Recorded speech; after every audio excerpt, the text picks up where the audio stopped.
اور میں خاص طور پر خواتین سے یہ کہوں گا کہ خواتین جو اس وقت سب سے زیادہ کبھی ایک بابے کے پاس جاتی ہیں، کبھی دوسرے بابے کے پاس جاتی ہیں، پتہ نہیں کیا بات ہے، ہمارے درمیان پہلے بڑی پیار و محبت تھا، اب ختم ہو چکا ہے۔ تو بھائی ذہن میں رکھیں، پیار و محبت جو آپ کے جوانی میں تھا یا آپ کی شادی کے وقت تھا، اب وہ نہیں رہ سکتا۔ یاد رکھیے یہ انسان کا فطری عمل ہے کہ جو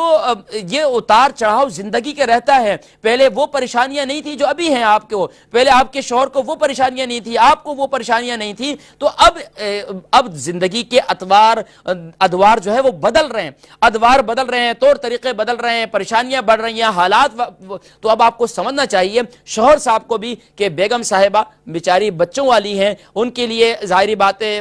دیکھ بھال ہے، گھر کی دیکھ بھال ہے، گھر کی صفائی ستھرائی ہے، بچوں کی دیکھ بھال ہے، یہ ساری صورتحال ہے۔ یہاں UK یورپ کے اندر یقیناً بہت سی مشکلات ہیں، کیونکہ خاص طور پر جو کمپائن فیملی نہیں ہے تو ان کے لیے، کپل کے لیے لازمی طور پر یہ بھی ایک اہم پہلو ہے۔ بچوں کے بہت سے معاملات ہیں کہ بچوں کو تنہا نہیں چھوڑ سکتے، تو اس لیے اس میں بیگم کی بہت بڑی قربانیاں ہیں، شوہر کی بہت بڑی قربانیاں ہیں، لیکن اس کو سمجھنے کی ضرورت ہے، اور سمجھنے کے لیے مزاج سے ایک دوسرے سے آشنائی اختیار کرنے کے لیے دونوں کو وقت نکالنے کی ضرورت ہے۔ اس لیے براہ کرم میں جو افسوس کے ساتھ یہ بات کہہ رہا ہوں، افسوس کے ساتھ، کہ آج میرے معاشرے کے اندر جو میری کمیونٹی کے لوگ ہیں، ان میں اکثر لوگ ٹیکسی ڈرائیور ہیں، یا پھر خاص طور پر یہ اپنا کاروبار کرتے ہیں، یا پھر